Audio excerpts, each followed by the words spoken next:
ఉన్నారు, గేమ్స్ ఉన్నారు. కొన్ని అప్లికేషన్స్ ఉన్నాయి వాట్సాప్, ఇన్‌స్టాగ్రామ్ ఇలాంటి. ఎంత స్కూల్‌లో వాళ్ళు ఉంటారో అంతా ఇంట్లో మొబైల్ చూసుకొని కూడా వాళ్ళకి వేరే అది మంచిది కూడా ఉంది. దాంట్లో మంచి ఇన్ఫర్మేషన్ ఉంటది ఎడ్యుకేషన్ కోసం. కానీ కొన్ని కొన్ని విషయాలు ఆ వాయిస్‌కి అది అలాంటి వైలెన్స్ చూసుకొని లేకపోతే వేరే కంటెంట్ చూసుకొని ఆ సినిమాలు, వీడియోలు ఎందుకంటే చిన్న పిల్లలు వాళ్ళకి ఎంత అవగాహన ఉండదు. ఏం మంచిది, ఏం మంచిది కాదు. సో ఇంట్లో కూడా మేము ఒక దృష్టి పెట్టుకొని ఉంటాం. అప్పుడు అప్పుడు మాకు టైం ఉండదు, బాగా బిజీ ఉంటాము. కానీ ఒక 10-15 మినిట్స్ మాట్లాడాలి. ఏం నడుస్తుంది, ఎలా ఉంది. ఇప్పుడు కొన్ని చోట చాలా తక్కువ చోట ఇవి కొన్ని కొన్ని ఇలాంటి ప్రొడక్ట్స్ కూడా యూజ్ చేస్తున్నాయి, టొబాకో ప్రొడక్ట్స్ ఇలాంటివి కూడా. సో మీ పిల్లలు బిహేవియర్ ఏమైనా చేంజ్ చేస్తుంది అంటే కొంచెం ముందే బాగా యాక్టివ్ ఉన్నారు కానీ ఇప్పుడు లేజీగా ఉంటున్నారు, డల్గా ఉంటున్నారు. అది కూడా కొంచెం అబ్జర్వ్ చేయండి. మీరు అబ్జర్వ్ చేసి ఉంటే మన దగ్గర జిఎంఎస్కేస్ ఉన్నారు, టీచర్స్ ఉన్నారు, వాళ్ళకి చెప్తే కూడా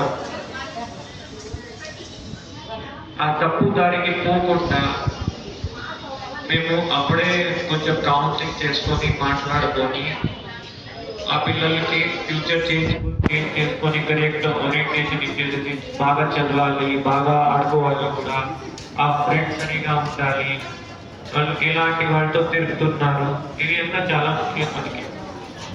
మొత్తం స్కూల్ మీద వదులుకుంటాం. అలాగే రొటీన్గా అందరితో మాట్లాడడం కష్టం కానీ ఒక 1-2 టీచర్స్తో టచ్లో ఉంటే కూడా మనకు చాలా చాలా మంచిది.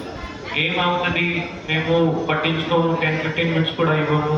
తర్వాత ఎక్కడైనా కొన్ని ఇలోప్మెంట్ కేసెస్ వస్తున్నాయి. కొన్ని పిల్లలు ఇప్పుడు ఇది ఒకటి టొబాకో ప్రొడక్ట్స్ ఇలాంటి దానికి అలవాటు పడుతున్నారు. లేకపోతే మొబైల్లో గేమ్స్ డౌన్లోడ్ చేసుకొని దాంట్లో ఈ కొన్ని యాప్స్ ఉంటాయి, దానికి డబ్బు కూడా వాళ్ళు అడుగుతారు.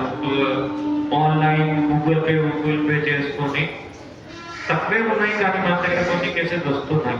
సో మీ మైండ్లో ఉంటే మీకు అవగాహన ఉంటే మీరు కొంచెం పిల్లలని అబ్జర్వ్ చేస్తే ఈ వయసులో ఒక 9-10 తర్వాత ఇంటర్ ఫస్ట్, ఇంటర్ సెకండ్ అక్కడ వాళ్ళు చాలా వల్నరబుల్ ఉంటారు ఆ ఏజ్ గ్రూప్లో.